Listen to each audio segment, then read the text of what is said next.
એકદમ પહેલાની પરિસ્થિતિમાં અને અત્યારની પરિસ્થિતિમાં ડબલ ઉપરનો ફેર અમને દેખાય છે. દાખલા તરીકે પેલા ચેકડેમ બન્યા પહેલા સિંગનું ઉત્પાદન 5-7 મણનું હતું, એની જગ્યાએ અત્યારે આ સાલ અમારે 20 મણ સિંગનું ઉત્પાદન થયું છે. કપાસનું વાવેતરની વાત કરીએ તો કપાસ અમારે 7-8-10 મણ જેવો થતો, એને બદલે આ વખતે 30-35-38 મણ સુધીના ઉતાર આવ્યા છે. એનું મુખ્ય કારણ તો એ હશે ને કે ચોમાસામાં ભાદરવા મહિનામાં વરસાદ આવતો બંધ થાય અને ત્યાર પછી કુવામાં પાણી હોય તો કપાસ તો ઉત્યાણી લગનનો પાક છે, બરોબર, તો પાણી હોય તો એને આપો તો વધારે ઉત્પાદન આવે. એનો અર્થ એ થયો કે તમે ઉત્યાણી સુધી એટલે કે હાલ સુધી એને પાણી આપી શક્યા છો, બરોબર, એના હિસાબે ઉત્પાદન વધ્યું. તો આંકડામાં દાખલા તરીકે આ નહોતું ત્યાર પેલા કરોડનું ઉત્પાદન આવતું, હવે કદાચ 2 કરોડનું થયું કે 3 કરોડનું થયું, એવો એમાં તમારો કેવો અંદાજ? ચેકડેમ નતા બન્યા એ પેલા અમારા ગામનું ટોટલ ઉત્પાદન અંદાજિત 1.25 કરોડ જેવું હતું. ત્યાર પછી પ્રથમ વર્ષે જયારે આ 60-40 ની યોજના ચાલુ થઈ અને અમે ચેકડેમ બનાવ્યા 5, ત્યારે એ ઉત્પાદન ડબલ એટલે કે 2.5 કરોડ જેવું થયું હતું. ત્યાર પછી જુદી જુદી યોજનાઓમાંથી 2 ચેકડેમ બનાવેલા. ત્યાર પછી છેલ્લો ચેકડેમ સૌરાષ્ટ્ર જલધારામાં આજે આપણે અત્યારે જે સ્થળે ઉભા છે એ ચેકડેમ બન્યો. એટલે અત્યારે આ વર્ષની આગળની કમ્પેરેટિવમાં 5 વર્ષ પહેલાની અત્યારે અમારું ઉત્પાદન 3 ગણું, એટલે અત્યારે 4.5 કરોડ જેવું ઉત્પાદન અમારા ગામનું ટોટલ અંદાજ મૂકવામાં આવે છે.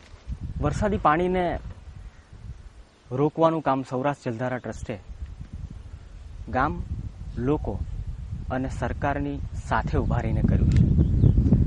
આ રોકેલા પાણીનો કેવી રીતે ઉપયોગ કરવો એના સમયાંતરે માર્ગદર્શન ખેતીમાં અને અન્ય જગ્યાએ કઈ રીતે થઈ શકે એના વિશે આપ વખતો વખત જાણકારીના કાર્યક્રમો યોજો છો ખરા? વરસાદી પાણી ટીપે ટીપું રોકવું જોઈએ અને રોકેલા પાણીને ટીપે ટીપે વાપરવું જોઈએ. ઇઝરાયલની અંદર મારે ધંધાર્થે જવાનું થાય છે.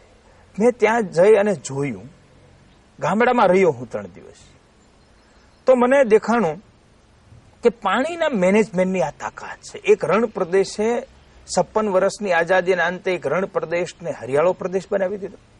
એક રણ પ્રદેશે 56 વર્ષ પહેલા એક સિઝનનો પાક નતો લેવાતો, એ દેશને આજે 3 સિઝનનો પાક લઈ અને દુનિયા આખીમાં ખેતી પ્રધાન દેશ તરીકેની નામના અપાવી છે. એની પાછળ મૂળ કારણ હોય તો પાણીનું મેનેજમેન્ટ અને ત્યાંની પ્રજાની જે સાથે મળીને કામ કરવાની જે પદ્ધતિ છે, એ 2 તાકાતના હિસાબે એ રિઝલ્ટ આવ્યું છે. જ્યારે આપણે આ હરિયાળા પ્રદેશને રણ પ્રદેશ તરફ જે લઈ ગયા એનું કારણ આપણી પાણી વાપરવાની સિસ્ટમ. એટલે પાણીના મેનેજમેન્ટની ખૂબ જરૂરિયાત છે. વરસાદનું ટીપે ટીપું પાણી રોકવું અને રોકેલા પાણીને આજે ટીપે ટીપે વાપરવું, એટલે કે વૈજ્ઞાનિક પદ્ધતિથી ઉપયોગ કરવો, ટપક ડીપ ઇરિગેશનથી એનો ઉપયોગ કરવો. એ માટે અમે ગામડાના ખેડૂતને બહુ સાદી ભાષામાં સમજાવીએ છીએ અને ગામડાના ખેડૂતને કહીએ છીએ કે ભાઈ વરસાદનું પાણી રોકાય અને એ રોકેલું પાણી ટીપે ટીપે આપણે વાપરવું પડે.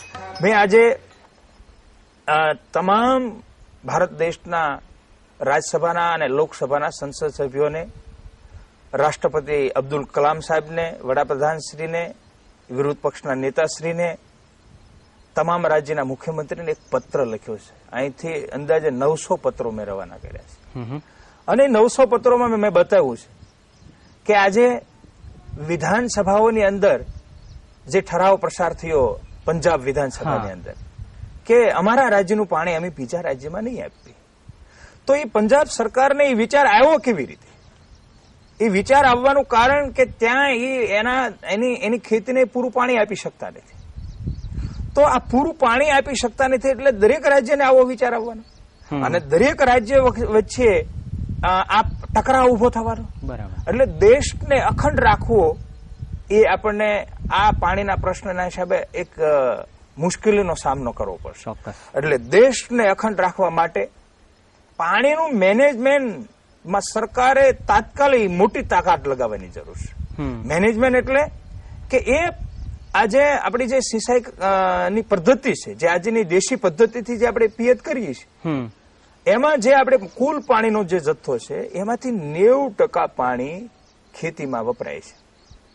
જ્યારે ડીપ ઇરિગેશનથી વૈજ્ઞાનિક પદ્ધતિથી જો આપણે પિયત કરીએ તો એમાંથી 50% પાણી બચાવી શકીએ એમ છે.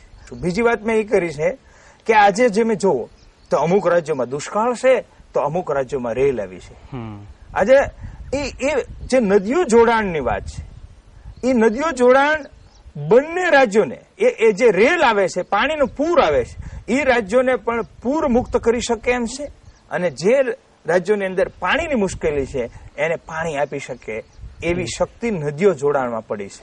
મથુરભાઈ, આ જનજાગૃતિ, લોક સહભાગિતા અને એ પછી વાત આવે કે આપણે પરિણામ તો મેળવી લીધું ચેકડેમ બનાવીને, ઉત્પાદન પણ મળી ગયું, પણ સાથે સાથે એક પર્યાવરણનો પ્રશ્ન પણ આપણા માટે એક કોયડો બનીને ઉભો રહે. તો આવા આગામી જે પ્રશ્નો છે, આવતીકાલના પ્રશ્નો છે, એને ધ્યાનમાં રાખીને પણ સૌરાષ્ટ્ર જલધારા ટ્રસ્ટે કોઈ કામગીરી હાથ ધરી છે ખરી? પર્યાવરણને ધ્યાનમાં રાખીને અમે દરેક ગામ કમિટીને એવો આગ્રહ રાખીએ છીએ કે આપ જે તળાવો બનાવો, ડેમ બનાવો, એમના પાળા ઉપર વૃક્ષારોપણ થવું જ જોઈએ. અને ગામોગામ વૃક્ષારોપણ થઈ રહ્યું છે, એની જાળવણીની પણ વ્યવસ્થા થઈ રહી છે. ખાસ કરીને હું ખોપાળા ગામની વાત કરું તો અમે 4 વર્ષ પહેલા 80,000 ઝાડ રોપ્યા હતા. એમાંથી 30,000 જેવા ઝાડ ઉછરી ગયા. અને આ વર્ષે અમારી ગામ કમિટી એટલે કે સુરતનું અમારું યુવા મંડળ છે, એમણે